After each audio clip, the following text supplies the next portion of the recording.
right, we have a longer finance committee meeting. All right, so we're gonna go ahead and start this meeting.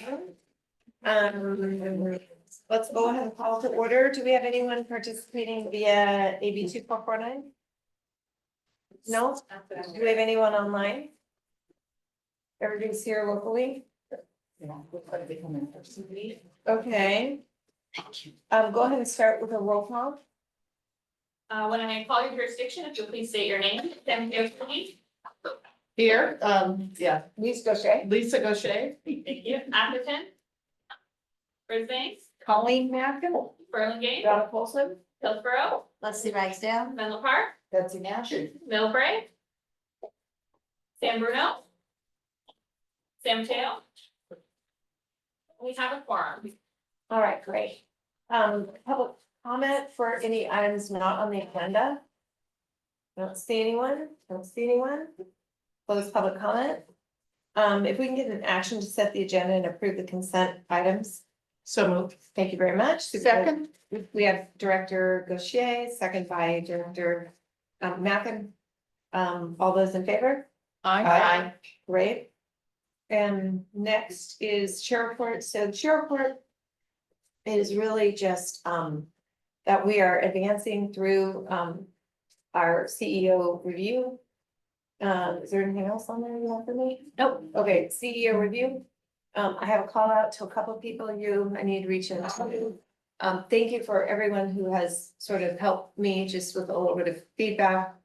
And we will have that on our, the assistance of our attorney.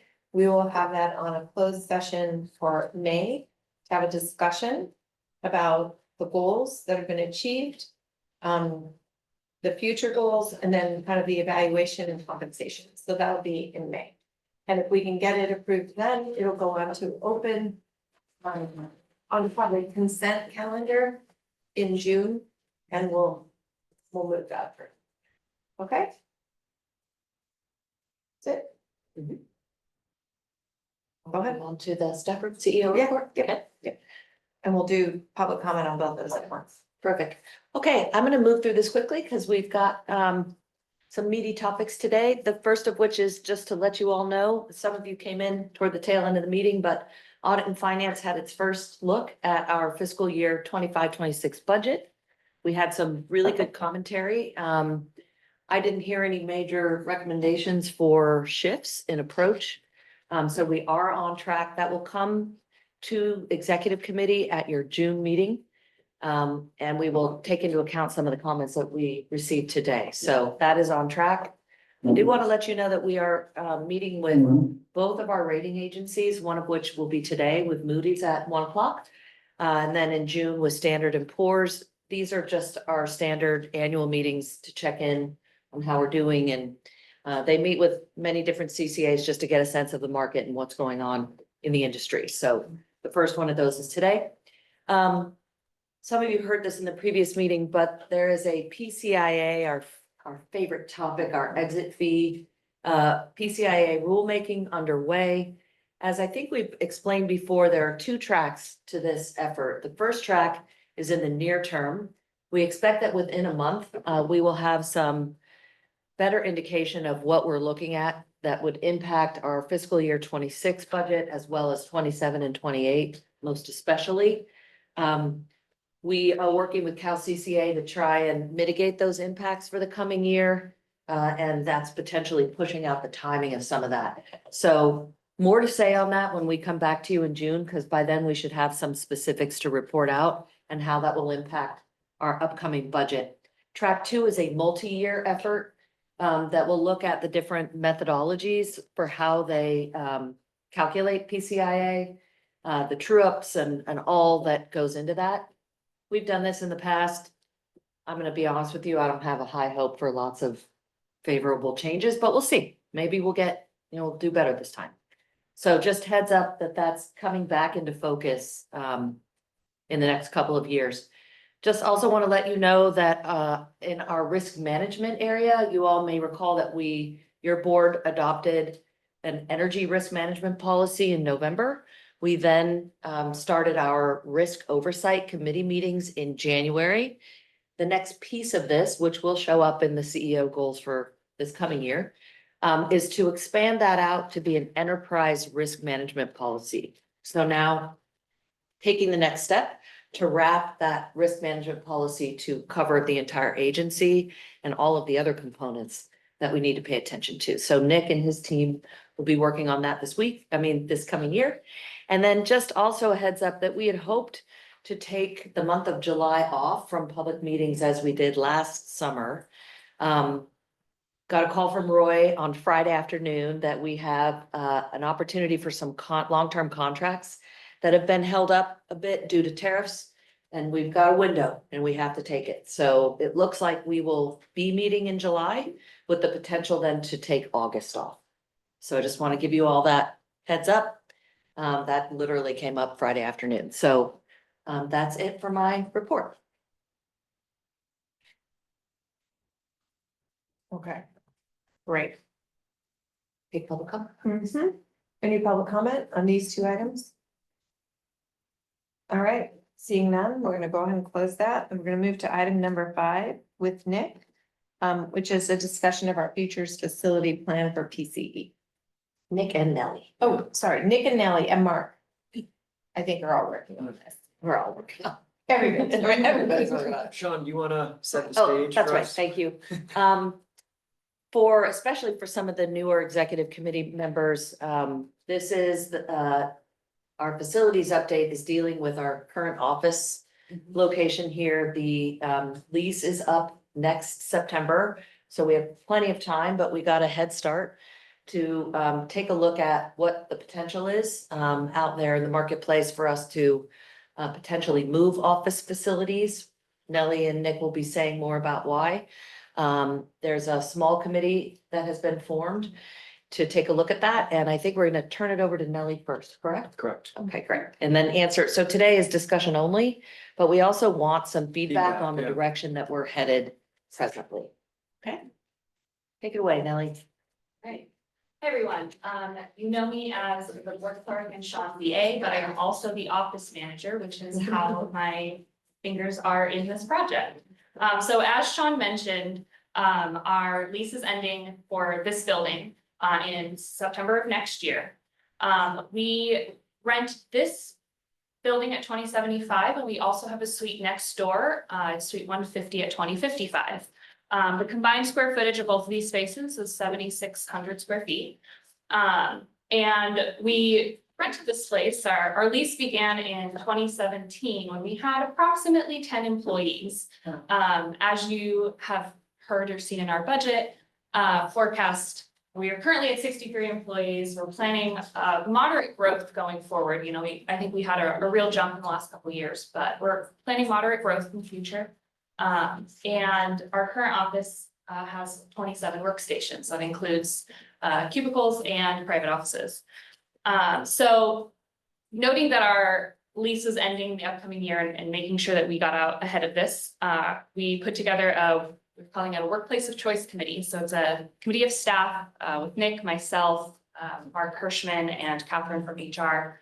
And we also, as Sean mentioned, everybody's working on this. So we reach out and talk to many other staff members to kind of assess our future space needs. The first thing that we did was interview some leading brokers, and we selected JLL. And on the line with us is Derek Johnson, the Executive Managing Director with JLL, to help answer questions once we begin talking about other spaces. He can assist us with that. Hello, Derek. Thank you for joining us. Kelly.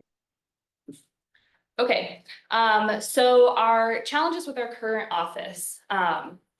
As you heard, workstation availability during busier in-office days. And actually, let me backtrack and say, we are, of course, a remote first organization, and many of our staff work remotely. We all work remotely. But we do have staff who come into the office and enjoy that face-to-face interaction. And so we have days where we have staff in besides our meeting days, such as today and during our board meetings. I'd say staff, a good portion of our staff come in at least once a week, and some prefer to work here many days, multiple days a week. during those busier in-office days, our 27 workstations is not adequate.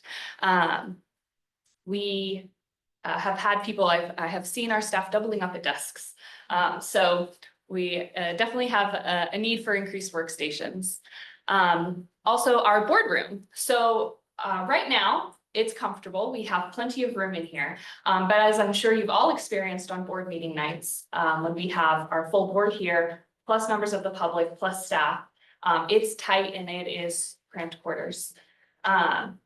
We, had this one extra board member since we rented the space. And I think what is adding to the space needs is our hybrid meetings. So we went hybrid and had these cameras installed so that we can connect with our meeting virtually. I think that takes up a lot of square footage. Limited transit options. So we only have one bus line that runs to this area. It's not very walkable, not quite accessible for members of our public. We're definitely far off from the Caltrain El Camino corridor. Fragmented office layout. So as I mentioned, we have another suite next door. And so when we are in office, if we're looking for that in-person connection, for the collaboration between teams. And so having a team or part of our staff over in another suite kind of breaks up the effectiveness of that. And then additionally, every quarter we host all staff gatherings where all of our staff come together, and I have gotten creative at finding ways to use our space to gather our staff. But right now with 63, there's really not a space here that is has enough room for everybody to move around safely and has ventilation. It gets stuffy with that many people in a room. Okay, so our ideal office over the next 5 years, and I want to preface and say that staying here is a consideration. I don't think, and I don't think our committee believes that it's a viable option, but it is on the table. So in the next 5 to 7 years, our ideal office would have proper amount, sufficient number, and flexible workstations that kind of can adapt and evolve to the different needs that we use them for. We have combined team meetings, so the ability to bring together multiple teams. It would be wonderful to use it for our all staff space. That would help cut down on logistics and cost of having to rent external space. And of course, have our board meetings with enough room for everybody to safely get around.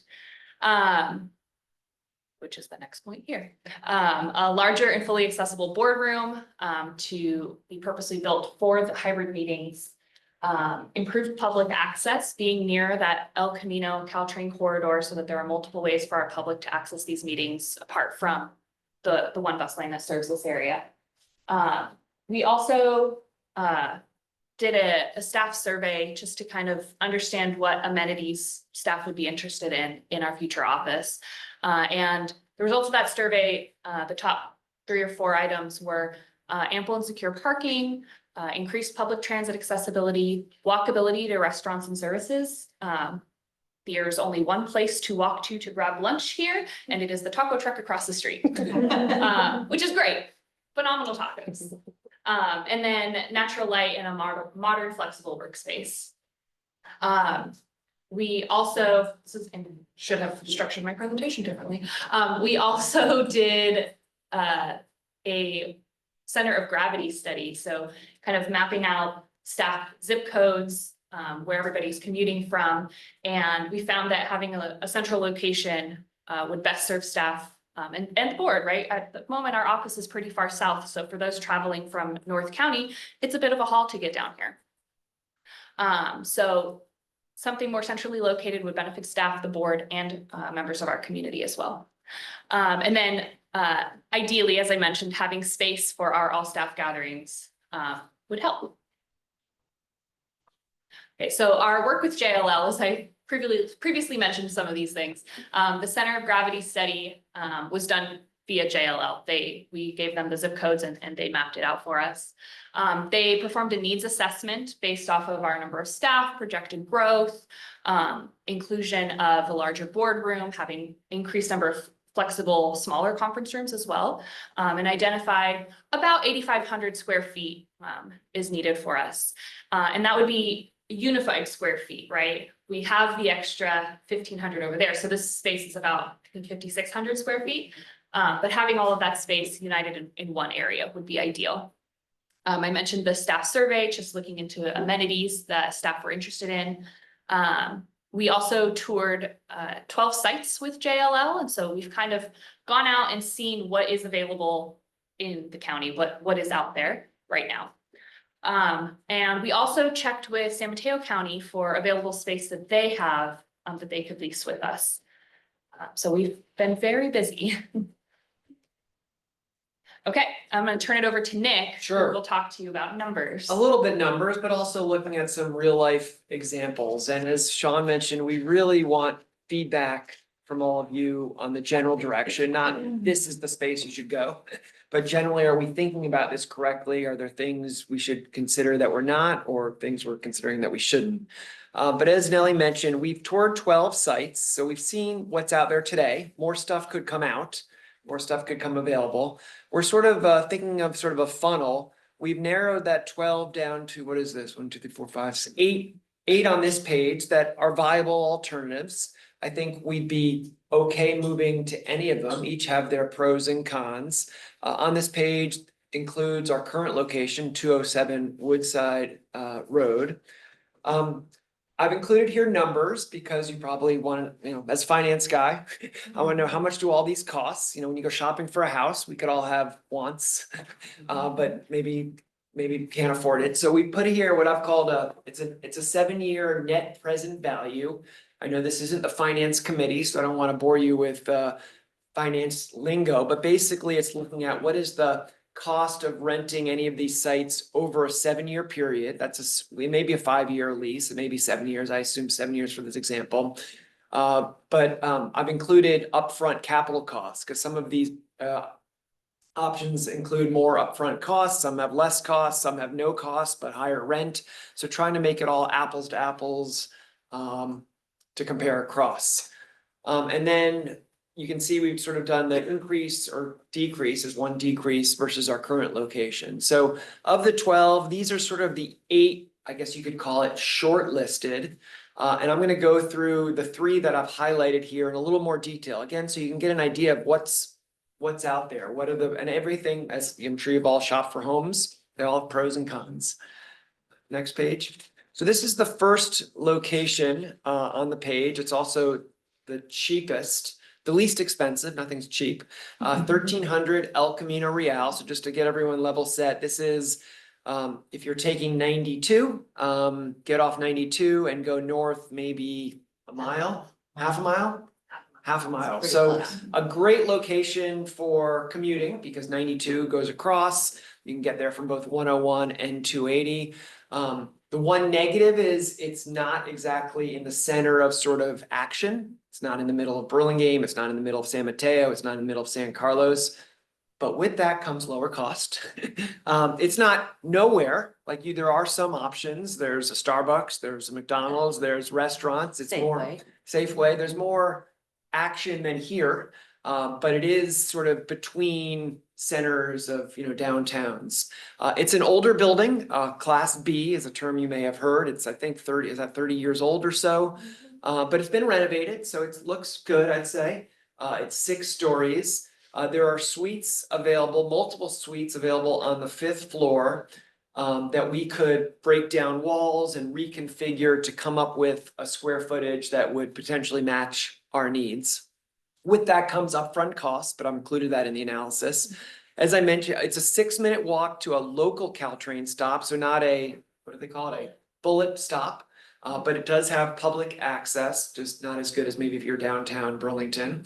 And as I mentioned, it's kind of. Burlingame. I'm sorry, did I say Burlington? What is it? Burlington's a long way. My kid is thinking of colleges right now, and there's Middlebury and Burlington, so it's in my mind. Sorry about that.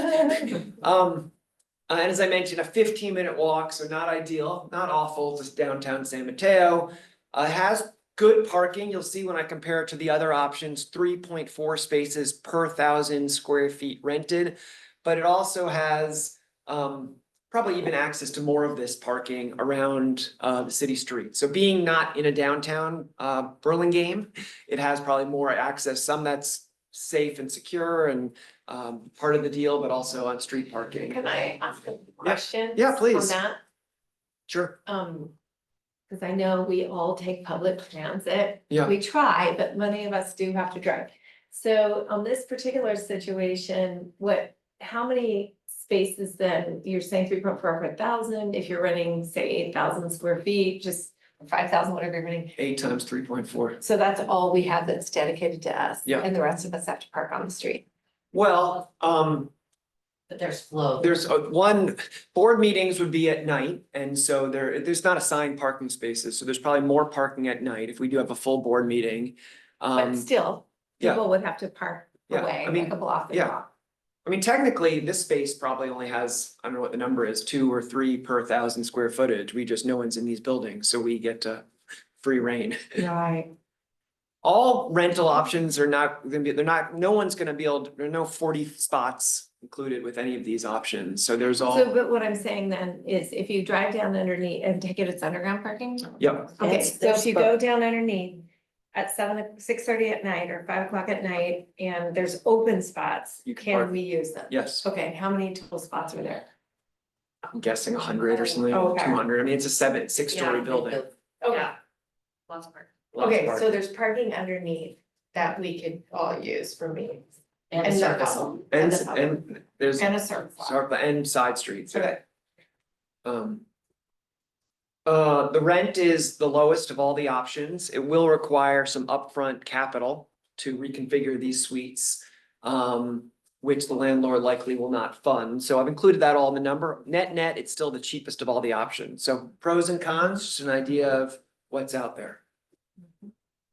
Next option, we're kind of moving up the cost spectrum a little bit, is in San Carlos. This is a brand spanking new building, Class A building, 3 stories. The entire second and third floors are available right now. One's a little larger than the other.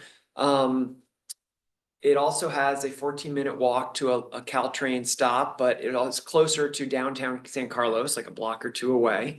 It has less parking, so in the spirit of pros and cons, one of the negatives here is it does have how many spaces, 20 spots would be allocated to us. We wouldn't have as many dedicated spots, and it doesn't also have 3 stories of underground parking like the other spot.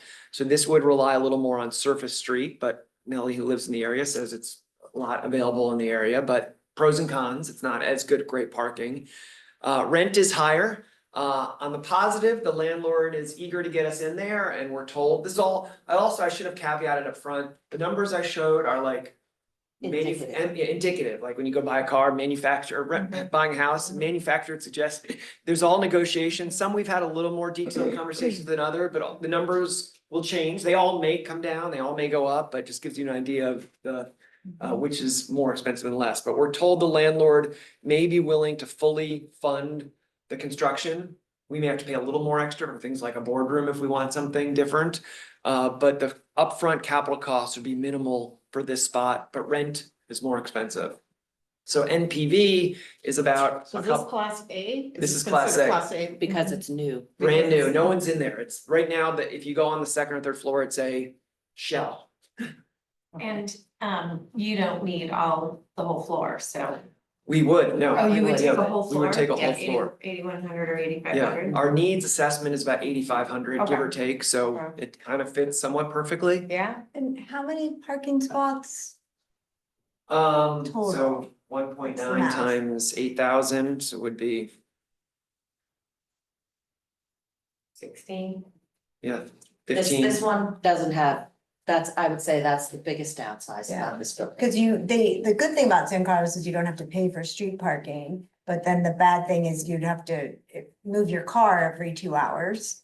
Unless if you're not parking at the building. Is there like a paid lot near there that you? Unless you're parking after 6 o'clock. When After we have our 6, you're meeting- fine. Our meetings is free after 6. But our for- staff. Yeah. The staff would have to move Yeah. their cars. Yeah, so they didn't get a spot in the building. There's a That's- Caltrain lot, across the street and maybe 2 blocks down, Okay. that has lots of parking. The newer lot there as well. Yeah, on parking, I think for all of these, I would defer to staff, because for us, yeah, once or twice a month, right, you come during the day, but other than that, when we come, it's at night, so. I think one sidebar at the parking in this situation is pretty interesting. It's got one of these, you press. Stackers. Stackers. Yeah. Oh my gosh.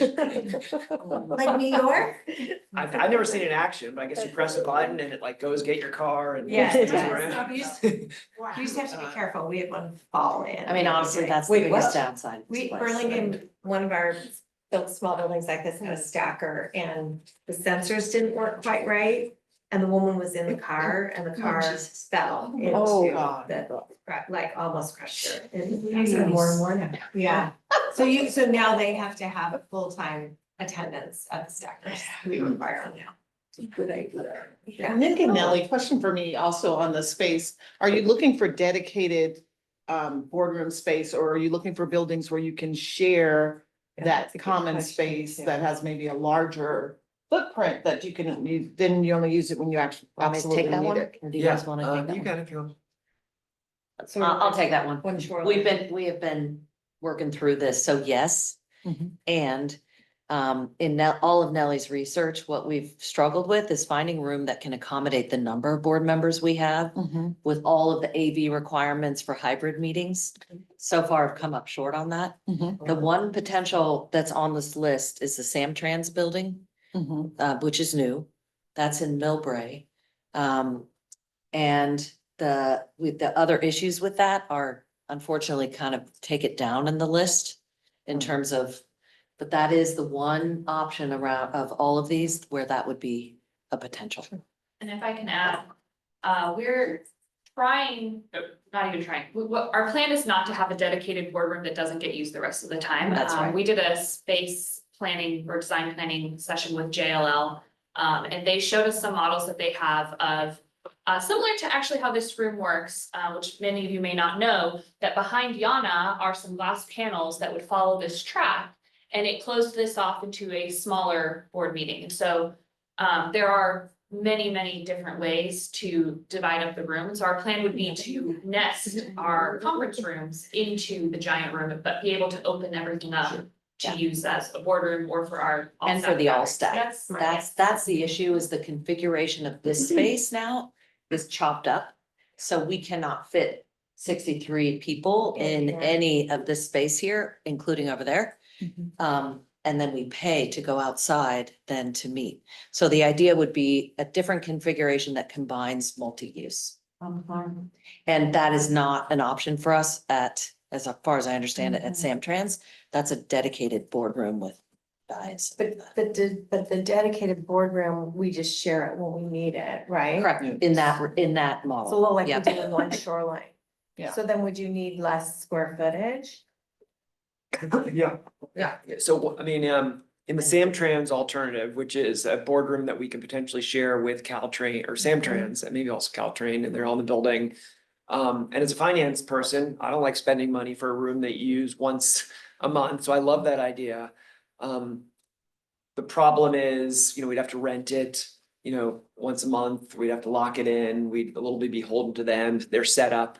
The way their boardroom is set up is, I'm not using the dais, where people are, the board is, they have like a 7-person board or something, or a less smaller board. We have 25 on our board, so it's just harder. It's not as ideal when you pay for it, but when you can design it yourself. And does that model increase your cams if you're sharing that common space as well? No, probably not. We would just rent them, give them a check once a month. They were very flexible. So pros and cons, Samtrans, that's the main benefit is the boardroom. It's not perfect, but we wouldn't have to pay for dedicated space, but there were other negatives. It's on the page. We'll get to That brought it down. It's, the size is not perfect. The lighting's not Location. great.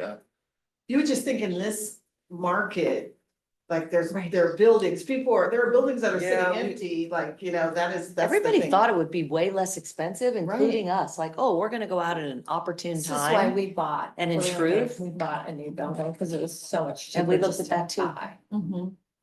For us, but we have much huge, our needs are like 40,000. Mhm. Um, Thank you. So I have one last space to show, and then we can open up for continued conversation, and maybe Derek can say a few things, or if you have any questions for him, he's the expert in the market. This is the third option that we're looking at. It's a little more expensive than the last one. It's in downtown Burlingame, so as far as location, it's perfect. I'm not biased to Burlingame, but it's literally right near, I think, 50 restaurants or something. It's also a brand new building, 6 stories, so a little taller. There is space, right now it's also basically a blank shell except for a few floors, which they've started construction. But there is space available on the 4th and 6th floor that could meet our needs. Again, as far as location, it's pretty perfect as far as access to restaurants and public transportation. Public parking is probably between the 2 options that I just showed you as far as the number of spots, but we're told that there is public lots around that you could pay for. Well, this building has a deed restriction on it because of the post office that after 5 o'clock at night, every night, all 268 parking spots are available for the public. At night, yeah. At night. And then there's a parking garage, a 368 stall parking garage across the street. So it's doable. Yeah. And $3 a day, you can park at that Garage for 10 hours. new garage, yeah, for the whole day. Mhm. There's always spots then. The asking rent is expensive, but on the positive side, the landlord is eager for a company of our quality to move in and is willing to fully fund the build out. Which has a lot of benefits. You may have to pay a little more for things like a boardroom that we want, but all in cost of 6.8 million, so a little more than the last 2 options. So those are the 3 kind of shortlisted. We're not wed to those. More could come up. We got to negotiate with all this, but we wanted to really use these to sort of whet your appetite, get your guys' thoughts on. Are we thinking about this correctly? Is there amenities we should consider that we're not, factors we should consider? What are your thoughts on the costs? Expectations. We did look at, I know the board's talked about potentially buying a headquarters, so we've given that directive to JLL. Unfortunately, there aren't a lot of freestanding buildings out there for sale that are under 10,000 square feet. We did look at one that was, I think, about 20,000 square, or maybe more than 10, but 15,000 square feet in downtown Redwood City. We would have to sublease out the first floor, so that comes with it, rent, but challenges. You're a landlord. And it was in had other negatives such as we could also rent it. It's in downtown Redwood City, which is great, but that had the worst public parking options. Terrible parking. And so that was, giving parking is so important for our staff and board members. We sort of put that at the bottom of the list. But we'll continue to look. Well, there was quite a lot of build out in that one as well, in terms of bringing it up to speed. Is Derek one? Derek, do you want to I put you on the spot a little bit, make any comments as our expert? Hi, everybody. Yeah, happy to provide additional comments. I think to address that one question about the common conferencing center. So typically what you'll find there are those buildings that exist that you can leverage some of the amenity base that they have, fitness center, common conference center, cafe on site, but typically those are off the beaten path. So like the Crossroads building that's right at the 101, kind of near Trader Joe's in San Mateo, that exists. We've looked into that, but again, it didn't hit enough of the criteria like walkability to amenities that I think the crew was really hoping to achieve with this exercise. And then Nick, I don't know how much more you want me to dive into the process, or I'm happy to just answer questions. Maybe that's the easiest way to go about doing this. Sure, maybe. Sure. I do, We there can is, start with that. there is one more page here. I forgot that we had added this, just to give you a roadmap of, how we got here and more importantly, where we're going from here. As Nellie mentioned, we formed the Workplace of Choice Committee. It's been busily working for the last 4, 5, 6 months. We are here today in June seeking your feedback, direction, guidance. From there, we'll do what's called, I guess, trading papers, which is, I guess, well, it's not even a fancy word, but a word for basically negotiation, start the negotiation process. Basically, go to a landlord and say, we're interested. Give me, I don't know if it's your best offer. LOI, letter of intent. Give me an offer. I'm sure there's negotiation from there. We're not committed to one, but it just allows us to sharpen our pencils on the numbers that I shared.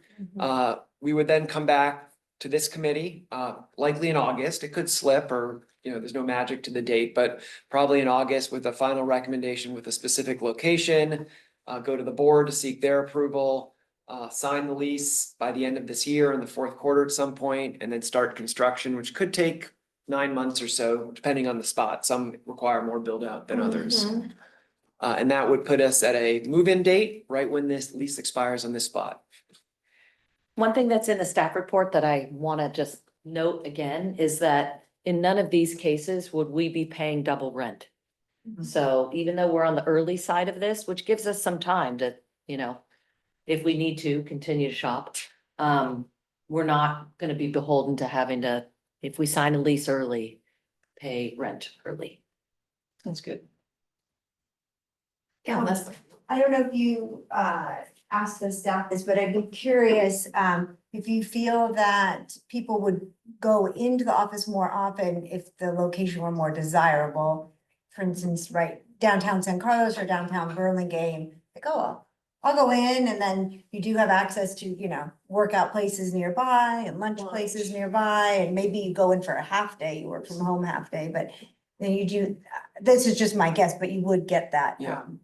more in-person interactions with a more central location. We did ask that. We had that, we did a big survey, not big, but a survey, and that was one of those exact questions, kind of like, if we build it, will you come? Yeah.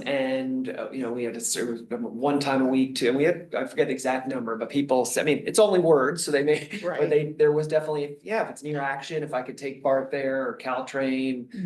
If it's an enjoyable office, I'd come in, I think it was up to 2 or 3 times a week. Yeah, I would say it's the overwhelming majority of our staff.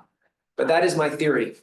Yeah. Yeah, that's my theory too. I mean, obviously the people that live super far away, it's like, that's not gonna be worth it, but the people who, live close enough, I think if it's more desirable to hang out there. Yeah, that's another reason that being more central county is impactful, that it reaches more of our staff. Why we did that center of gravity survey. Yes, Colin. There was talk some months ago about, and I think Sean, I think you may have brought it up, about other CCAs where they'll have an office with displays where the public can come in. Has that been taken into consideration in that the location being not remote, I think would be important? So we definitely looked at that. And a year ago, our team went up to Sonoma Clean Power. So we did our That's quarterly where- meeting at Sonoma Clean Power Yes. to tour their advanced energy center. And then we've subsequently done follow-up meetings. Central Coast Energy has something similar. We backed away from pursuing anything like Sonoma Clean Power because they're not getting the return on investment. They get some public use, but it's a lot of money for not enough, in their view, bang for the buck. I mean, I think it's great, but it hasn't exactly panned out. So the thought for us would be, there's been some super creative ideas around design. So perhaps in the lobby area, depending on where we end up, or the boardroom would be as kind of a showcase. If it were big enough, you could have other meetings there. So we've moved away from an entirely separate physical bricks and mortar and something that would be more integrated into our space. Because it seems like our anonymity here doesn't give us that presence that For sure. we'd like here. to work towards. So again, being closer to the public may not be a priority, but I think that that's an important one. We've definitely started talking about how to integrate those elements without the cost of that Right. square footage being Understood. separate. I mean, they have like 3 people staffing it. I We'd mean, ask it's how a many people huge come in, cost. it'd be like Right. 2 times, It's 2 a people a big week. cost outlay. Oh, God, yeah. It looks nice. I mean, it's such a cool space, but nobody goes. But what's kind of interesting I know both San Carlos has it, I know Burlingame has it, so we have because we're so proximate to concrete tilt-up industrial space, literally you can walk to it. And I know like weirdly in our building, the weirdest thing, what's going in on the bottom, one of the big things going in is a polar showroom. Oh, yeah. There is a showroom going in. So it's kind of interesting, like, there are a lot of showrooms. We have a ton of showrooms in Burlingame. and I think there are some in San Carlos too, right, Nellie? Like showrooms, fireplace. I know I've gone to my fireplace, electric fireplace and stuff. So it's almost like wondering, instead of us, just a little off topic here, but instead of us creating our own showplace, what if you go down to like Fuller and you go to the fireplace or whatever, and you get these already vendors and say, hey, can we set up a little something where you can showcase PCE, like all the. Can we have heat pump, water heater Yeah. corner? Right, Yeah. exactly. Or electrify, like what's in, can we bring brochures to talk about electrification that you, anyway, it's off topic, so I don't wanna go too far because the attorney's gonna get very unhappy with me, but. At any point, what I'm saying is there might be other alternatives to partner with people, and if you're in an area that's more convenient, they might be, willing to do that. I have one more question, if I may. PCE moved into this building. We can look at it now and go, wow, this is not longevity. Have we thought about, just creatively, we're looking at what do we need now? Have we thought about future, how this could completely change in terms of people's work habits, in terms of engagement with the public, in terms of anything that you think may change in the future, so we're not stuck again going, well, this space isn't right. And again, term of the lease, build out costs, those are the considerations there. So definitely, and I want to be really clear. This space, I mean, it's not bad space. No, No. we're not throwing rocks at it. No. We're really pushing up against ADA compliance right now. That's all I'll say about that. What has happened is that we're using the space differently. So I think sort of chime in here, but really the hallmark of what we're looking at is flexible space and not over purchase, not over buying or over leasing, right? So if we were accommodating our entire team, we'd be looking at double the space. So as you can see, we're not really bumping out much. Right. So it's for us, I think, also wanting to be in a place where there would be some opportunity to expand if necessary, but also just having adequate space we can use flexibly and doesn't have big Columns right in the middle. columns in the Right. middle that Yeah. allow, we even thought, like, what would happen if we took this and just bumped out walls? But it turns out that you can't. And so then we get into compliance issues, et cetera, et cetera. Mhm. I don't know, does that answer your question? Oh, yes, it does. Other questions? Yes, let's go I'll go Betsy, and then we'll go back to Leslie. Is that all right? Sure, yeah. Just briefly to build on, what we've talked about with the, showroom. Silicon Valley Clean Energy uses a bus that they bring to, various. that's fun, that too. Yeah, That's that's cool. all things, which I think would be. The great. tiny house. Yeah. Oh, that's cool. Yeah. Yeah. Leslie? Also building on Colleen, I hadn't thought of that, but I do like the idea not of 3 employees and not taking up space, but just having the opportunity to, bring in middle schoolers. Right, they're so close, either St. Carlos or Burlingame, bring in middle schoolers for a little field trip and teaching them about clean energy careers and all of that. Just to have that space, and just to give the mosquito abatement. You're like, you go out there and the tour is fascinating, you wouldn't think it would be, and to just have that opportunity, and not full-time employees dedicated to that, but just to have the opportunity to do that. So maybe thinking, Nellie, about the common space boardroom, all staff gathering room, using that as really a Like feature. pictures, storyboards. and as an interesting space that has some interactive History, stuff. 10-year history. of the Not white walls. organization. That's a Yeah. good idea. Yeah, the history of the organization, all that, that's kind of interesting, yeah. Any other questions? I have another question. Please. So Nick, when you're doing this work, is there a season, like when you're buying a home, there's a ideal, Spring. time to purchase? When you're looking at like commercial spaces, does that exist as well? I'll have Want me Derek to jump jump in, I in would here, guess Nick? no, but. So less so is the answer. People definitely, things slow down in the summertime as people are on holiday and a little bit during the end of the year. Actually, end of the year, transactions accelerate in timing, but it's just a little bit more difficult to get things done at that time. Summer, similarly, it's not as if we have sort of an up and down ebb and flow to the pricing based on the seasons. It's just things take a little bit longer during that time frame. Thank you. Interesting. I'm excited though. This is, It's very This is a exciting. really to exciting time. Be in a fun place, yeah.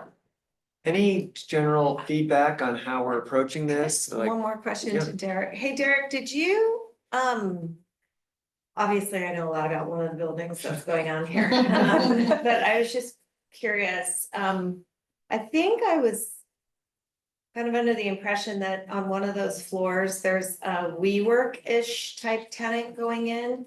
Yeah.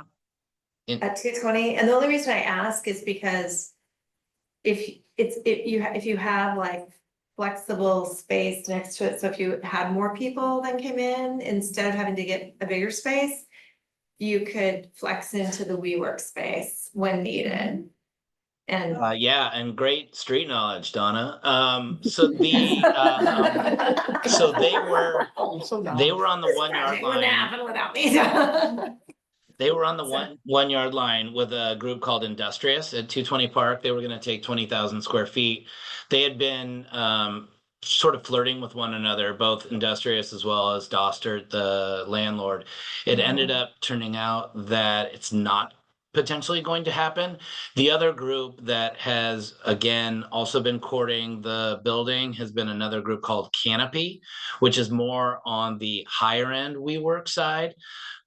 Which may not be as fluent for our needs as like an Industrious, where it's like a flex up, flex down. Got it. And then, but it sounds like both of those are on ice right now. And there's another group called Confluent that's looking at a full floor that we talked to them about recently. So there's a lot of activity in Burlingame. The good news is that to somebody's question earlier about capital and the build out costs, because there's been a little bit of a lull in the leasing activity for that new development, just in light of the floor plates that they built.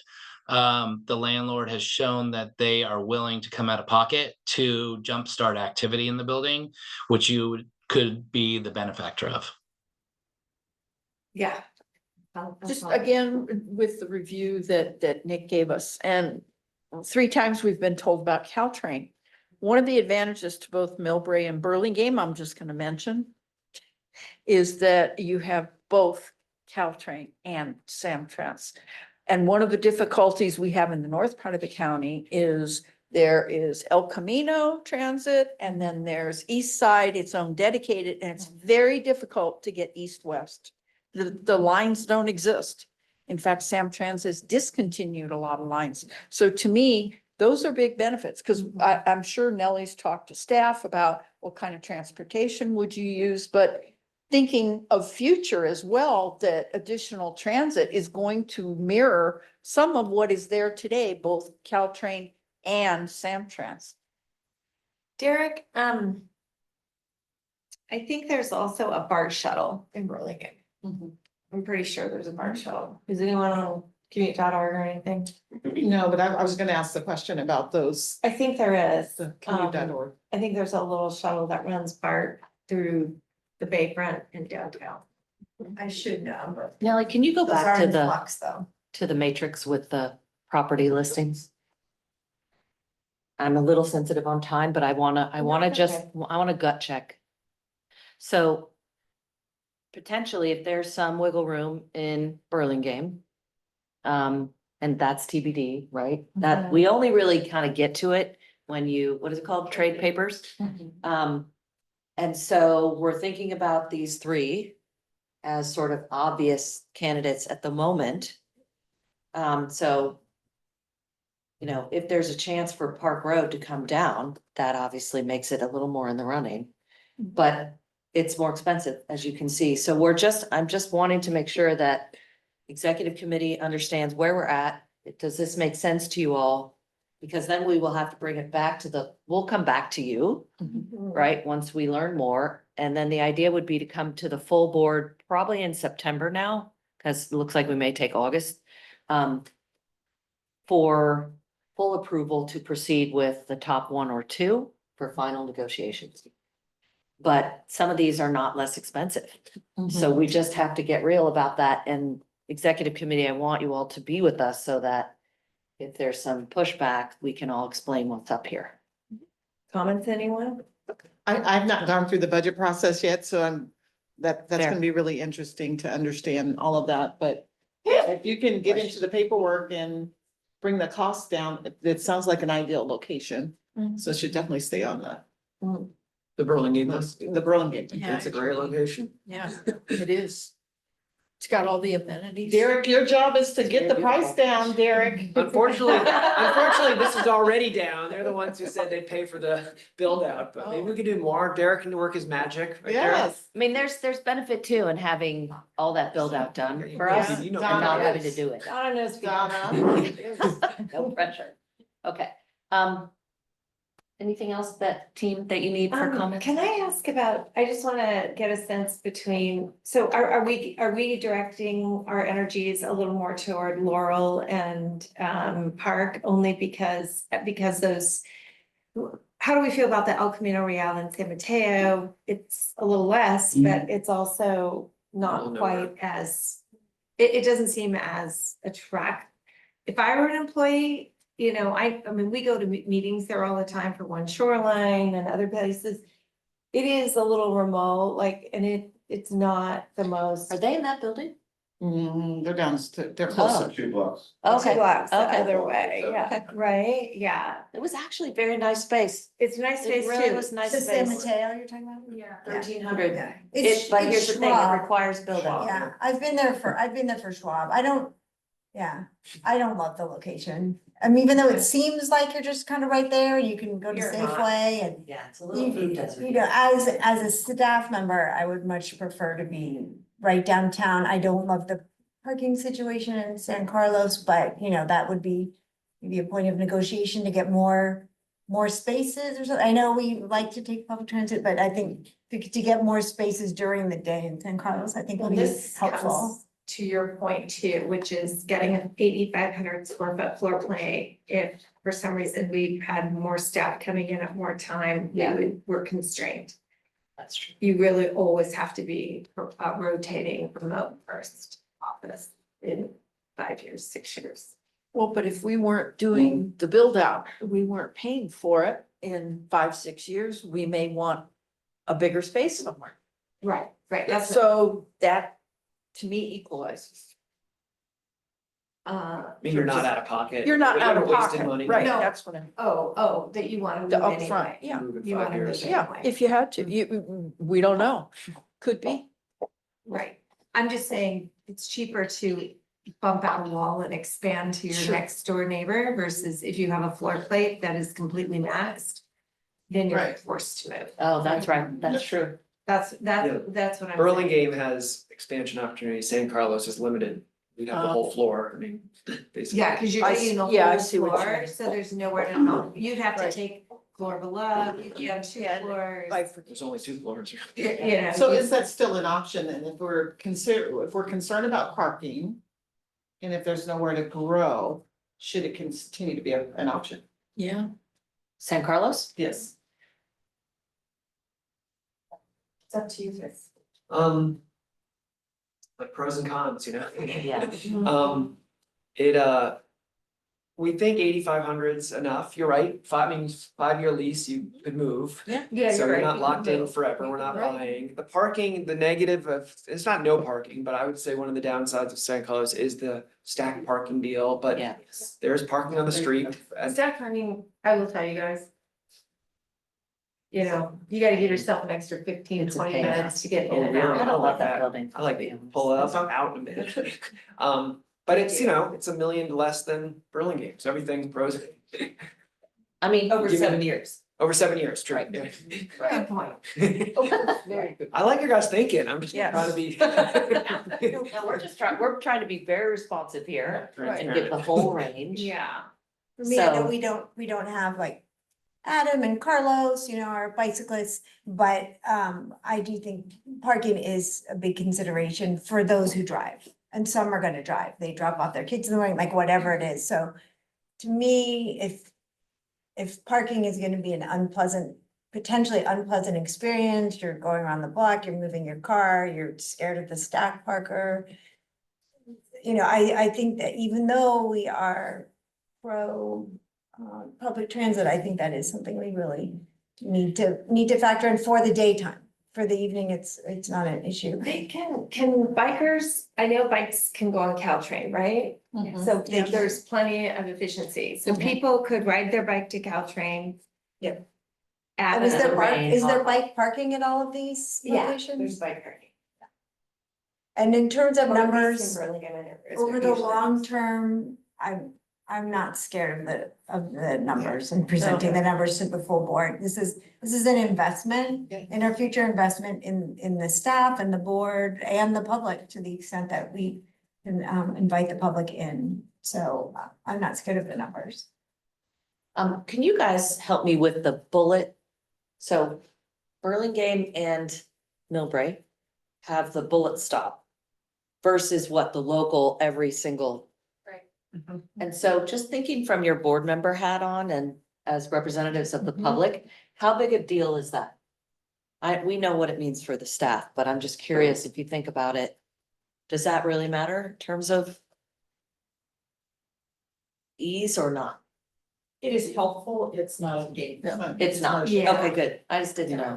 I would say if you're commuting every single day, it's Mhm. nice to have the bullet situation, because you can get more expeditious. But it's And the not. bullets stop there, it's just not as regular. Yeah. It just means scheduling's not as regular. Okay, thank you. And one of the other pieces is free street parking will likely go away. Yes. It's, within 5-7 years, it may be a thing of the past. Yeah, I agree with you on that. I think amenities are really important. We have a staff, they work very hard. We want to encourage top talent. That office is going to be an amenity. I think the usability, we should look at, if it's $1 million over that duration, that's nothing. That's 85, nothing. 80,000 I a think year. the focus should be on what amenities does it offer? What keeps our staff happy and engaged? And if it's a nice place to work, and there's things around cornhole there. right outside. There's cornhole and ping pong. Okay. you Not heard it to, here not first. to persuade. Okay, check. No problem. PCE can have their own little spot on the square, their own little square. Yeah, well, the sponsor. We do actually have we have a huge farmer's market and stuff there, and the way they built it is there's a stage, and so adjacent to that building is a new town square that's coming in. So it's 1/2 acre, it's huge, and it's designed for public interaction and things. And the idea on programming that is like on Thursday afternoons, we have farmers markets, and on Sundays. So it would be the kind of thing where, we do get people from Millbrae, San Mateo, Hillsborough, Burlingame. You'd be shocked at how far away people come to go to our stuff there. And then, so it's an easy place to, put a pop-up, have an open house, the public would meander in, I think. They're gonna do concerts and stuff like that. It's also close to the airport. Yeah. And it's very easy off of 101. And even 280. 280, It's close off to either or, yeah, You just come down Ralston. right. Anything else? I do like your comment, Betsy, of like, regardless of what we pick here, I just always feel like it's really hard to save your way to success. Investing in your team and investing in your people and investing in your organization is how you build out robustness. And I personally would love to see more of our team be able to feel comfortable about coming into the office, especially if they can use public transit and ride their bikes. That was Leslie. Yeah. Yes, Do we need anything? very important. We should do public comment. Do we have any members of the public? We do have the staff person, Blake has his hand up. Yeah, please. Blake? And yeah, he's coming over. Oh, okay, okay. That was Hi, a total lot. Hey, I love the discussion. Thank you, everyone. That was a complete accident. I'm sorry. Thank you for calling on my Oh. Oh. You don't wanna make a comment? You're on. Blake lives in We would Tahoe. like you to speak for all staff. He lives in Tahoe. Yeah. We know you care a lot about this topic. Peter, anyone else from staff here, Mark? Yeah, Peter. Peter, what do you think, Peter? Anyone, Mark? I think it's hard for staff people to input, because it's like, there's a lot of opinions, it's different for somebody in Marin, in San Mateo, in Tahoe. That's why there's this, we representatives, so I don't even think I should speak on the matter. I think it's, Nick and Noah have done a great job synthesizing. Well, Yeah. thank you. And Mark and Ken. Yeah. Yeah, sorry. And one last thing, I know that the county is looking to bring more people back, and we're still having a lot of pushback on the in-office requirement. So you're still gonna have some of that, and we're in a brand new building as Yeah. well. You're still gonna have some pushback where people would prefer to be home. Oh, so can I, that is so good. Would you mind my comment? Yeah. Thank you. So I think it's that we've really talked about that as well. So one of the things in multiple surveys that we've done, 98% come back with, please let us retain a remote first. And so I want to make sure that you all understand that, to be colloquial, the horse left the barn on that one a while ago, because we now have a little over 25% of our staff who are not located here or really drivable here. And people really like the ability for a hybrid situation without a hard and fast requirement. So as the leader of the pack, I've really pledged to folks to protect that. And so I do want to be mindful that we're balancing wanting to be in a great spot, but only really it's for a percentage of our team most of the time. And then quarterly and for board meetings, then we get more. So it is a balancing act, and I appreciate that. I you mean, I'm brought just that gonna make a comment on that. So as a person who drove from here to Larkspur every day for 13 years, I mean, I get it, I totally get it, but I also travel a lot, and so, I guess I have a really my perspective on this is you can be very effective without having to be in the office. Like I traveled 180 days out of the year, did my job for 27 years. You can be gone. It's just when you come into the office, it's really nice if the space is efficient, if the 100%. amenities are good, if I know that I can get in and work and, grab a quick bite to eat or converse with a few other people. So just because you're not in your office every single day doesn't mean the efficacy of your work isn't high. So I totally understand that. I still want to make sure that when people do come in, or if they want to come in, It's A+. it's A+, and Yeah. it's easy to get, it's easy to park. It's not gonna cost you $25 to park. You're not gonna get a ticket. You can also, by the way, get staff parking passes in Burlingame for $50 a year. It's also helpful to us because if we had a return of work required, we'd be double. We'd be double the size, and double the rent. Right. So there is it all kind of flows, but you're so right about sort of thinking through all of these different moving Yeah. parts. And Machinations. as we're getting ready to adopt a budget and all of these things, it's, so really, we will come back to you all, and then we will ask for your help also in bringing this forward to our full board, who won't have had all the Yeah. behind the scenes I sausage think we making. should I'll help you. We should talk about that a little bit, and figure out how to. I think you brought up, Betsy, or one of you two, Colleen, brought up a really good point, which is, it's $1 million, but spread over 7 years. Yeah. So when you really look at it that way, you begin to think it's like 80,000. It's not even, it's like $8,000 a month. Right. When our budget is 400 million a year, like on the whole of it. Yeah. Do what's best for the organization. We're not talking about. Yeah. I think the bigger decision was whether to rent or buy a building, and I think the buy a building is off the table. And I actually personally don't love mean, cities kind of have to own their building because we can't go anywhere else. We're stuck in our particular locations, which makes it, as Derek knows, very hard. This organization has fungibility and mobility, so it's a totally different situation. I also do really feel our North County people have been coming down here for a very long time, and it's about time to get it moved to the Central County, so I really appreciate it. Okay, if there's no one else, then I'm sorry this took so long, but I think this is a really, what our staff needs is really, really important. We took public comment right now. You did. Thank you, Derek. Thanks, Derek. Derek, thank you for the hard work on this. We really appreciate you guys Of course, Um, happy to help. doing. It's a great doing all- organization, great people. Thanks, everybody. Thank you, Sarah. Take care. Okay, bye. Bye. Okay, we are moving on to something far less exciting to talk about. Sorry. No, this is us delivering on the promise. I think it's really We're, exciting. no, poor Yana, she has to, Follow this conversation. you have to follow that. We've been Unless waiting for DERMS this can one. figure out a We're way. teasing it for a while. Can you figure out a way to put pickleball courts on that? Then Yeah. we're gonna talk. Yes.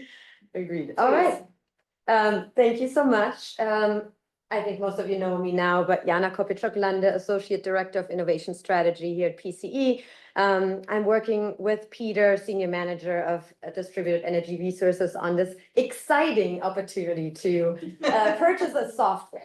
But this software does really a lot of cool stuff, and that's what we're going to talk about today. We're going to talk about a contract for a distributed energy resource management system, or DERMS platform, and I'm going to talk about what that is. Provide a little bit of context, why we're doing it, describe what a DERMS is, how the RSP happened.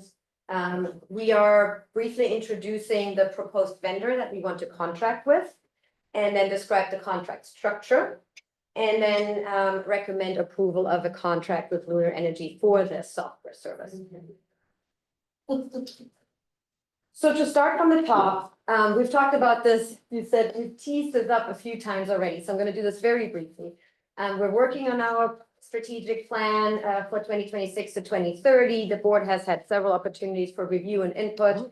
Our what's so-called strategic policy number 3, we decided that we want to foster the development of carbon-free distributed energy resources more in the future. We've discussed several ways of how that could happen, and we wrote an entire so-called distributed energy resources plan that we brought to your board last month. If you all recall, we came to executive committee last month in early May and early April, and then came to the full board end of April, and presented 7 goals, how we want to foster the development of DERs over the next 5 years. And what we're talking about today, specifically goal number 3.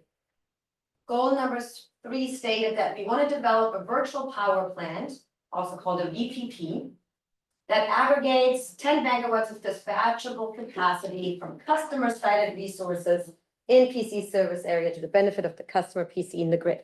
And that's just fancy wording of saying, we're working on a lot of programs where we're installing resources at a customer site. Think solar plus storage, think heat pump water heaters, smart control thermostats that control heat pump HVAC. And all those resources, we're doing a good job of installing them. But what we need to do now is to make sure that we can also control these resources in the long run, to make sure the customer uses them in the manner that benefits them and us. Because if we just install them, a lot of customers honestly are not knowledgeable enough to use them in a way that's more beneficial. And so that's what this virtual power plant does. And what you need to do to run a virtual power plant is procure a software system that runs that, controls all those devices. And that's a distributed energy resource management system. So again, the why we are here is we want a software that allows us to control the systems that we're helping install at our customer sites in the long run. Which has community benefits and massive grid benefits. Yeah, exactly. So we're going to talk about that maybe. for a little bit. So Just to summarize again, so VPPs use this DERMS platform, just gonna start calling it a DERMS, make it shorter, to control these devices at a customer site. It is a centralized software system that monitors, controls, and optimizes these customer-sided DERs for reliable, clean, and cost-effective power. And these examples, I briefly already said it, it's electric vehicles, heat pump water heaters, it's solar plus storage, smart control thermostats, and then the one on the left is the idea of a building energy management system for commercial customers. We can work with both residential and commercial customers, and for larger commercial customers, they usually already have what's called a building energy management system that we could tie in to, and then they control various resources at the site. Just, you've seen the slide in last month's presentation, but just to say again that this DERMS platform is really the core software that helps us take advantage of all the benefits and values that DERs provide. So with the DERMS platform, we can help our customers lower their energy costs because they use the resource, for example, solar and storage, they will dispatch the storage system. The storage system will create energy or send back energy during times when the electricity is the most costly, from let's say 5 to 7 p.m. And then they will charge during times when energy is not so expensive. They will provide also resilience to customers. And we can help them make sure that the battery is charged at times when we think there may be an outage. For PCE, they support our renewable energy and GHG goals. And most importantly, what I want to highlight is they can reduce both our energy and our resource adequacy or RA costs. And I have a slide to talk about that in a little bit more detail, because that's where most of the financial benefit is currently for PCE. We work with our customers, we can deepen customer relationships. And in the long run, this will also help by not, building huge transmission lines, have to bring electricity from faraway lands into local areas. We can help the local distribution grid to be stronger. We can support local economic development. So there's a lot of benefits to these DERs that we already discussed last month. But again, bringing it all together, this DERMS platform is what we need to control these resources to make those benefits come true. To talk a little bit about resource adequacy value, because that's where most of the financial value lies. There is a small energy value in if we're, buying less energy on the CAISO market. There's a value in that because these resources reduce our need to buy energy. But RA value is really the biggest kind of financial value. And there's two ways to get RA value for a CCA or for any load serving entity. So we can either, the kind of traditional way has been CAISO market integration on the right-hand side. So what we do, we forecast our load every year in April, and then we have to procure resource adequacy. And that's mostly what Roy does. He procures resource adequacy to meet that load. We could put these resources into the CAISO market and do the same thing. We're meeting our RA obligation with these resources. It's quite complex, and it's something that Peter and I are discussing, maybe starting in 2026 or 2027. But for the time being, we would use the left pathway, which is load modification. So when we're forecasting our load in April to the CEC, we would reduce our RA obligation ahead of time. So we're telling them our load is reduced before we even, tell you what our load is, because we have all these load flexibility technologies that we can control. So we don't even have to procure RA in the first place. And it's worth noting, we're already doing this method of load modification today with some battery storage devices. So the hope is that this DERMS platform could unlock new devices or expand to more batteries to do more load modification and reduce RA. Exactly. All right. So just to be a little bit more specific on how does that look at PCE today? The point of the slide is basically the DERMS can integrate technologies behind like a variety of different technologies. So solar plus storage, heat pump water heaters, we already said that, electric vehicles, and we already have programs that support these types of technologies. On the left-hand side, we have our solar plus battery savings program. That's our ESTRA program. We're very cautiously optimistic. So the funding is finally coming out on June 2nd, just to divert for a second. And we think we're going to get all our 220 systems hopefully funded. We have our GovPV project that you all know. Those can be integrated under the DERMS. We have our appliance incentives. We have our home upgrade program, our GovBE program. We have our GovEV program, our fleets program. All of these programs can be integrated under the DERMS platform. So that again, when we install a device, we make sure it's usable in the long run. And then there's also new programs we could run in the future, and we are already talking. Rafael teed it up earlier today in the finance meeting that we're talking about residential solar plus storage program, general market. So the left side solar battery savings is low income, right side residential solar storage is general market. We could do more with commercial outreach. We could do demand response, EV managed charging, a lot of opportunity once you have the platform. Just don't want to really get into that slide, but you have that in your documentation. Just the idea is that there's a lot of local potential. We have over 24,000 solar PV systems in San Mateo County, 15,000 in Merced, almost 60,000 electric vehicles. There is a lot of potential there, and we should harness that potential. So what do? We did an RFP in September of 2024, jointly with Silicon Valley, which has proven to be really effective because we're A, partners and doing this together, B, we're really good in negotiations with the vendor. We had a lot of proposals, 17 proposals, which other CCAs have done this type of request for proposal, and they've gotten 5, 6, or 7. We got 17.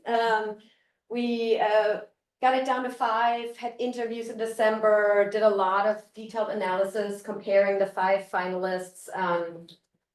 Yes, hard to see over there. Look over here. There's the final comparison. Oh. Yeah, looks like something's missing.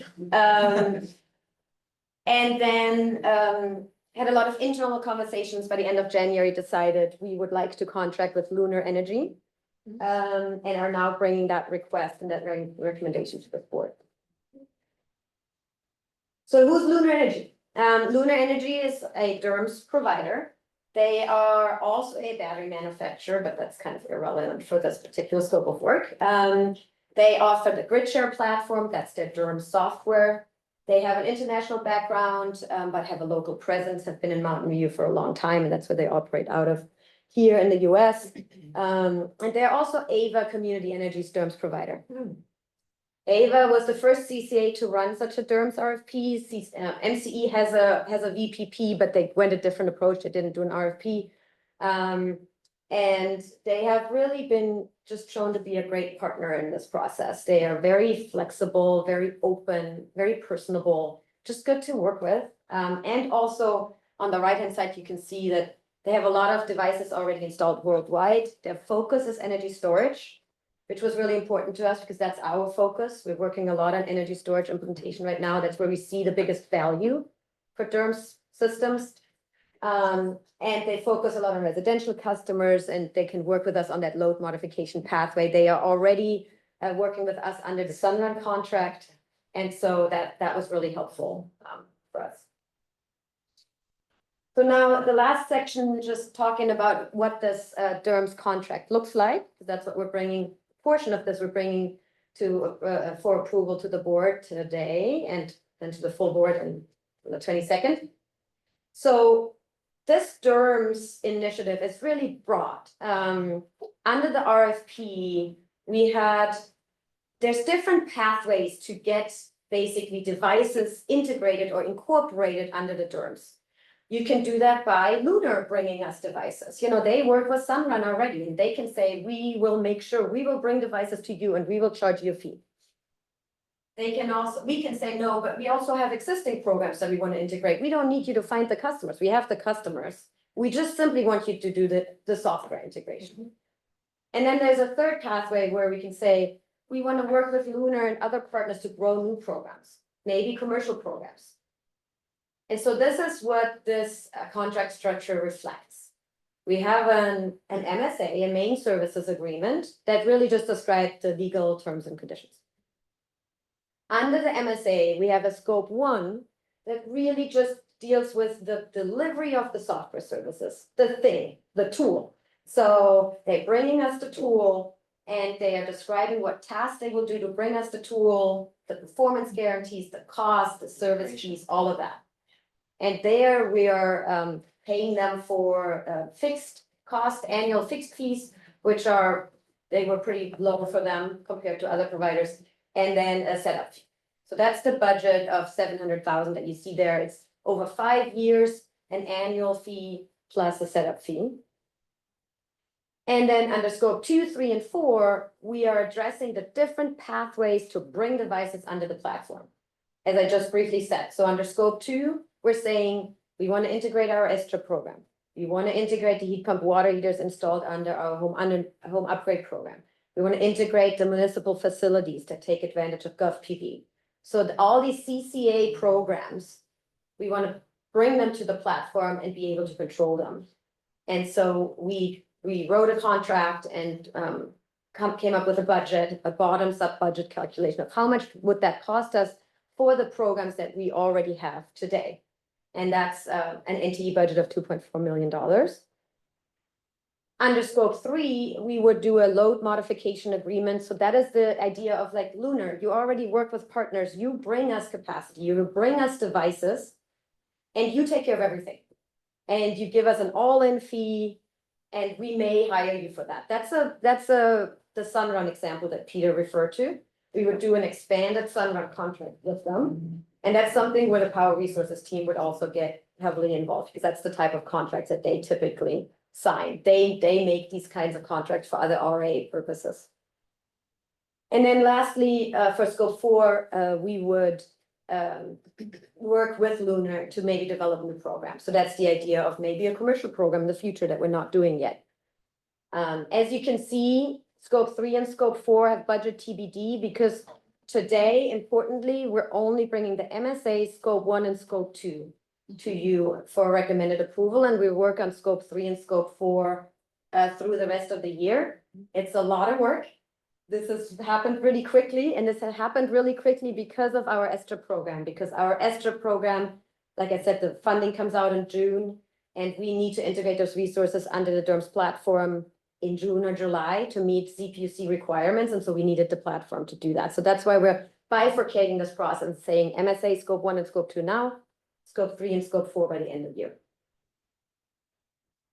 2 really quick slides, and then open up for questions. So just budget, I already talked a little bit about the budget, a total budget of $3.1 million over 5 years. So from now for the next 5 years.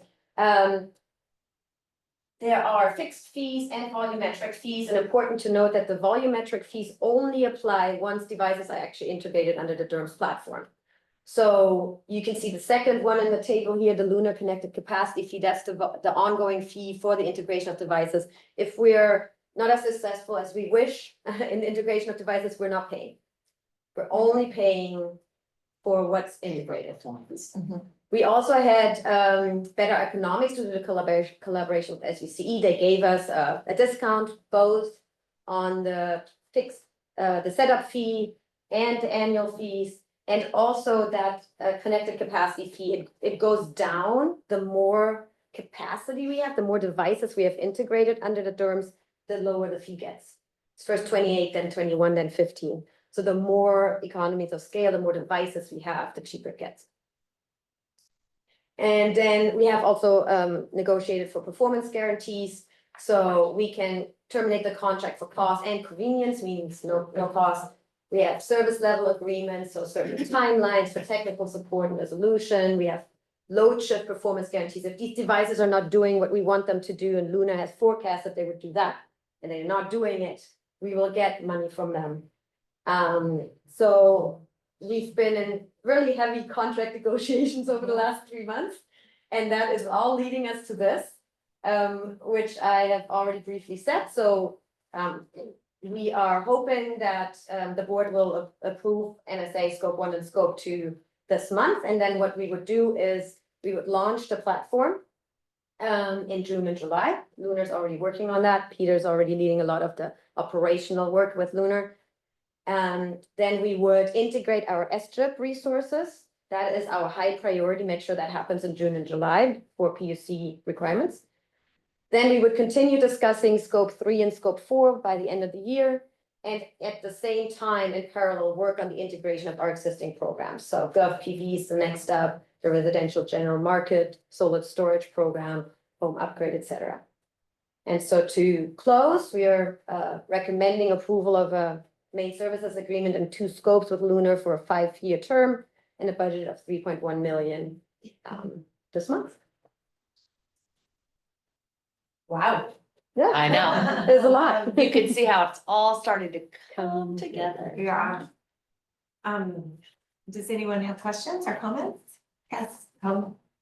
Just a comment, what's not to like about this? Honestly, in your selection of them as a vendor, they have the experience, just looking at all the contract particulars. They've thought of all the options, okay, you don't pay for this, or you pay for this on, going online. It just seems, it's so well designed. Yeah, they really have been a great partner. They've been very flexible. Like a lot of why we chose them, one of the reasons was that they came in not with a predetermined notion of this is how this has to work, but they listened to us and worked with us and made it happen what we wanted to do. And they've been really flexible and open and yeah, great partners. I would Well, say. and thank you to all staff, I mean, for Peter going too. through this, it's Really really amazing. impressive.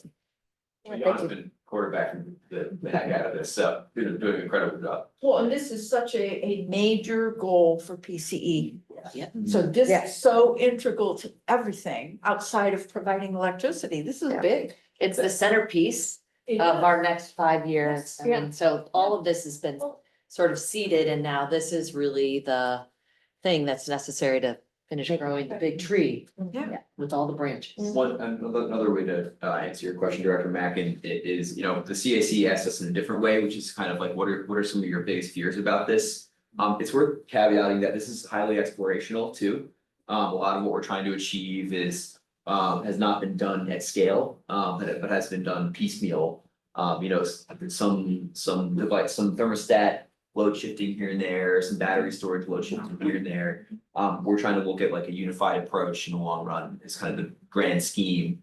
So there's a lot of things that we're still gonna work through. It's sort of like a pilot, in a way. Would you categorize it like Yeah, that? yeah, agreed. And then we're being real innovators. Like I was just invited to speak at the Exactly. CalCCA conference. We had a really great panel and there's, a handful, if at all, PCAs and utilities who are doing this. But you think, helpful. you have the impression that they will be collaborative with, as we discover mishaps, not just, Yeah. no, we don't do that. Yes, Yeah, that's good. certainly. I think it's leading the way and I think, yes, it's a pilot for now because I think there will be hiccups. Yeah. Sure. But I think it is the way that that California will go Mhm. and then so goes the rest of the country and the world. So I think it's exciting. Wow. So I'm super excited, and I just think your contract negotiations have been fantastic and. She's gonna work on real estate now. Yes. Sounds like they're listening to you and the performance guarantees and all whatever our fears are, I think they are allayed by the terms that you've gotten. I know this is next steps, but just thinking about getting the word out to people, because then you are dealing with explaining this concept to people and working with, marketing and Vanessa and Raphael and everybody, just all the different ways of getting the word out, I think will be a challenge, but it's also super exciting. Agreed. Yeah, agreed. And also for our existing programs, we need to make sure that we have the right customer participation agreements, that a customer, when they sign up to our upfront programs, like if they get a pump water heater installed, that they are aware that we want to control those resources in the long run and that they sign off on that. There's a lot of these kinds of operational things we need to do. It's amazing. Yeah, so along that line, do you have certain manufacturers that you will work with and won't work with? Yeah, that's the biggest topic we're discussing right now.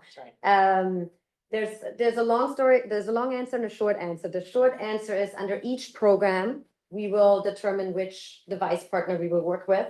The challenge is always what we need to weigh is, of course, we'd love to give customers flexibility in working with as many device partners as possible, like for storage. If you install a Tesla or an Enphase or a, Franklin. well, a Franklin, thank you. Great to look for the customer to have flexibility, harder for Lunar to do it all in a quick turnaround. So we need to, depending on when we're rolling out programs, how Lunar is doing with their platform, we need to find that fine line for every program to find the perfect number of devices. And maybe we'll start small and then grow over time. It's probably what we'll start with. But yeah, that's. And the sooner customers can find out what you What are. the planning devices for. are, Yes. exactly. And the idea here too would be a little bit of redundancy or bench strength. Because we don't want to get into a situation where we've contracted with a certain vendor and that vendor can't perform. Now we have to delay. We've had that happen a few times and we don't want that anymore. So it's this fine line of, kind of putting a little bit of pressure on the market to say we need to have multiple vendors who can play so that we can scale and deliver the way our customers want. Yeah. So that's what we're after. This is exciting. Yeah, it's really exciting. I can't think of a better way to invest our money. I'm so happy we've been financially prudent, so we can give you and afford the opportunity to do this work. And I think this is how the community will begin to really understand what we do and who we are. This is as valuable as any multi-million-dollar, marketing and branding contract is being right there. And using resiliency. Yeah.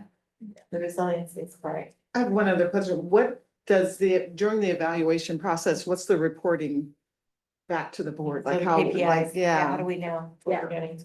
So we are going to, this is going to be part of this PCE strategic plan. And so we're going to report back annually, is my understanding, under the PCE strategic plan on our OKRs, objectives and key results. So this will be part of that.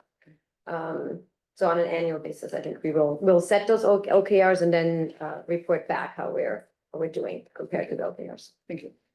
Perfect. All right, yes, and then we'll ask for public comment. Taking in the whole picture. Mhm.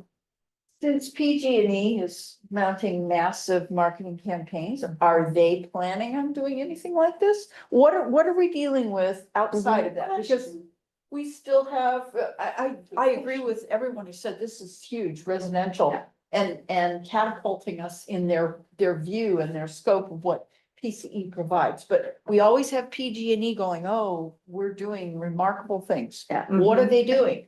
That's a good question. They are doing VPPs as well, virtual power plants. The biggest difference that I see is they're doing it more per technology area. So they have a very kind of leading program for integrating heat pump water heaters. It's called Water Saver. They're doing it in that little area. And then they're trying to do more with solar and storage. But they don't have the integrated approach that we have. We're trying to really get to this whole home approach for one customer. If a customer has a heat pump water heater and storage and a smart control thermostat that can use it, we can manage it all together. PG&E couldn't do that. That's one part of the answer. And the second part would be PG&E is looking mostly as currently and how VPPs can reduce distribution grid upgrades for them. That's their new future. They want to look, if we're putting some VPP here in a local area where we have a distribution upgrade need, we need to put a new pole in or something, can we avoid that upgrade? And that's something we would love to get engaged in, but PG&E, to make a long story short, is not allowing us to get engaged in that world. So they have VPP goals, but they're slightly oriented more towards distribution grid issues. And ours is a little bit more towards customer benefit and LSE, so load serving entity and cost reduction. Like So we end up more visible with what we're doing to the customer. Yeah, definitely. I think we are more visible generally. I think mostly PG&E programs are also implemented by third parties. Often customers don't even know that it's PG&E behind them. So yeah, I think we have definitely better, what we always talk about. Our energy programs will continue to exist as they are. Home upgrade, SGIP, they will be the funnel into this DERMS platform. The DERMS work will, for most parts, be kind of in the background. Like our home upgrade program, our SGIP program, our GovPV program, those are still going to be the core programs where you deal with the customers. Not much there will change. except that we then make sure we can use those resources in the long run. So along those lines, if someone signs up for a PG&E's program, will they be able to sign up for PCE's or for this one or? They can, if they make that choice. It's a process. They have to unenroll from PG&E's program and then enroll with us. Because we're working with our thermostats right now. We're having some trouble with our Nest thermostats. And so I've been on the site and I'm constantly now getting invitations to do some of their Yes. programs. Yes. And so I'm not knowing, if someone doesn't know that there's this other Yeah, possibility coming along. it's tricky. Yeah. We need to, so that's all good flags for us, I think, to think, I don't know, Gwen, if you're on the line, but to think about sooner than later, even if it's not 100% perfect, get out with that information. Yeah, And also, what is the opportunity for co-branding with our vendors? yeah. So they can, there's a benefit that they have for our access to our customers. So how are they gonna help us co-brand our product and service? And that is exactly what we're discussing in the scope 4. That's okay. So that will come back to you, to this board, before the end of the year with a specific proposal of like, this is how we want to work with vendors and third parties and aggregators, so folks like Tesla, et cetera, to get in front of the customer when they get a new device. That's scope 4. Yes, I see that. I just want to ask for public comment really quick. If there's any members of the public who have anything they want to say, sure. I think we have it. Okay, close public comment. This is an action item. If someone would like to make a motion, Betsy, Director Nash, and a second by Director Gauthier. I think because we're all here and there's no one in the room, we can just have a raise hands vote. All those in favor? Aye. Motion carries unanimously. Great. Thank you. Thank you so much. Thank you, guys. Great job. It's finally Yeah, happening. thank you. Really great job. Between the two today, Peter. this was a Yeah. super exciting. Yes. Very fun, exciting meeting. Thank you. We need to Nick, too. invite Carlos into this room though, because we're about spending money. Yeah. No, I think there's ways we can put that chart together a little better that shows a little more. Yeah, we'll talk. Yeah. Got it. Does that a little We're better. not gonna actually, I think, we're not coming back to you all until August-ish. Yeah, perfect. Okay. Yeah. I think, For the It's facilities. coming back to the executive committee before it goes to the board. yeah, okay. Yeah. Perfect. Well, you can always have a one-on-one with Yes. Director Lunar. Prior. Betsy has a question. I forgot to mention or missed the opportunity earlier. There was one correction on the minutes. Oh, perfect. We can get that. Oh, sure. I believe, under number 4, discussion of phase 1 of Peninsula Clean Energy's the strategic planning process. It says Lester Olmsted Rose. And I think it should just be Lester Olmsted. I will double check on his name, but I think you're right. I think he has 2 last names. Oh, does he? Hyphenated or? I Yeah, think it so. is. You might be thinking of Yeah, yeah. Gwen Rose, Well, that's exactly what Yeah. I was thinking. but Yeah. he has No, a, yeah, hyphenated He has name. both last names. Yeah, but he goes by Fantastic. Olmsted most of the time. Yeah. Good catch, Okay, though. very nice. Yeah. All right, any other committee member reports? All right, no, perfect. Well, I really want to thank all our staff for coming in today. Thank you. Really appreciate it, and we'll go ahead and conclude and adjourn the meeting. All right, thanks all of Thank you. you. Thank you, guys. Yay.